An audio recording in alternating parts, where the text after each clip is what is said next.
So, could the Oklahoma City Thunder actually break Golden State's Warriors regular season record of 73-9 or the Bulls 72-10? Could they actually do it? And how would I feel if they did it? And what's my thoughts? Yeah, the way Shea Chris Alexander's balling. I mean, they're winning games. They know how to finish up strong. They do what they got to do. Um, if that's what they sought out to do, I don't see why not. I think every generation has that one player or that team that just gets it.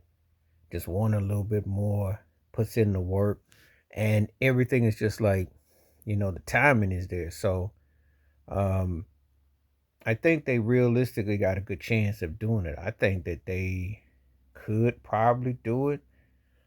Stay healthy, stay focused. They're gonna get every team's best shot, and you can see that already.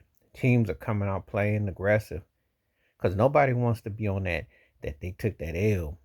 But I look at them and I think to myself, you know, they look more poised. When I made the remark about, and I've said this about Chad Holmgren, I said that he got that complimentary chip last year.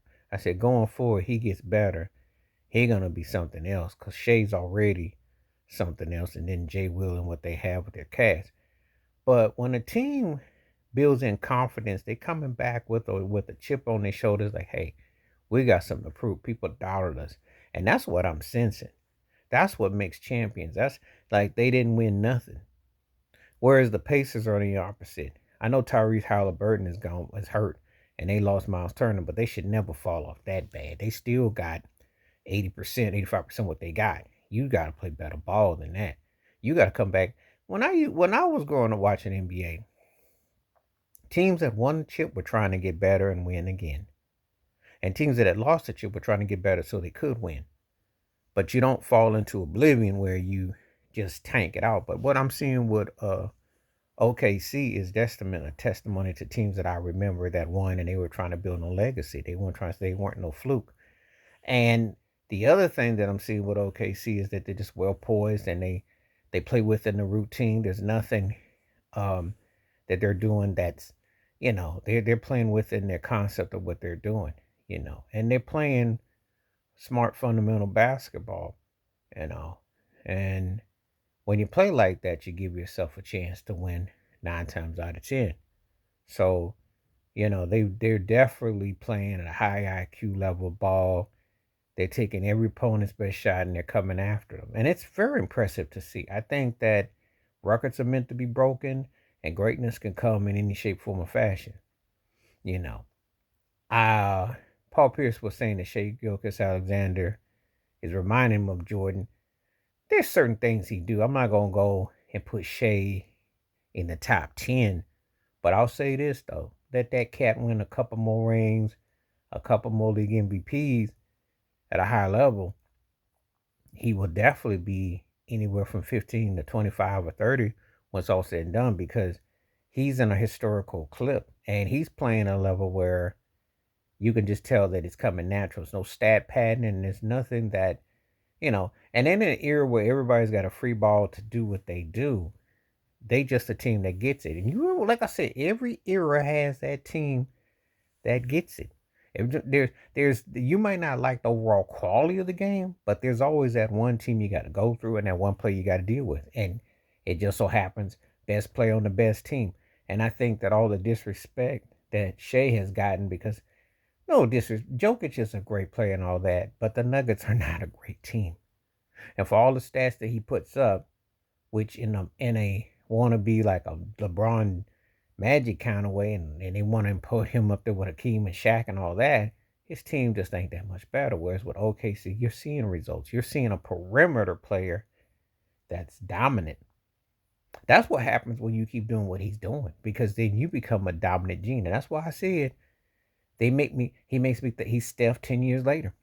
Minus he doesn't shoot his all the threes like that, but he beats you in other ways. But it's small ball, but with a physical, they got low post presence. They have a balance of a team. So I wouldn't have no problem if OKC breaks the record. And if they go ahead and win the chip, I have no problems with that at all because records are meant to be broken and there is a new era. I just don't want to hear people say that after someone wins something that they're the greatest thing and then this and that. But for their generation and their time period, you look at someone like, I'm gonna tell you like this. Shea is doing what Jason Tatum doesn't do and Jalen Brunson can't do. You know, I'm just observing because this is a new era. Let's keep it 100. This is a new era. That era that you saw with, LeBron and Steph and Durant, and I still don't think Houston's a title team. I think they're gonna have moments, but I don't think Durant. I just think OKC's the best team. And how many more years he really got left? Just like Steph and LeBron, and you see CP3 got waived, and you see James Harden, Kawhi. That's all twilight. Paul George is twilight. Keep it 100. It's a new era. It's the era of the now. So Shea represents that. So I'm that's just my thoughts on, can they break the regular season record and all the stuff that's involved. And I ain't got no problem with it because I think that once people get past the small market and they just stick to the basketball, that's what we got. And that's what it's about anyway. And about, all that other stuff is just, somebody trying to like make a big deal, downplay. But it's good to see because hey, there is no, it's real parity, but that's a team that's actually playing great ball. And it's good to see a team that's actually dominant and it ain't part of the fanfare.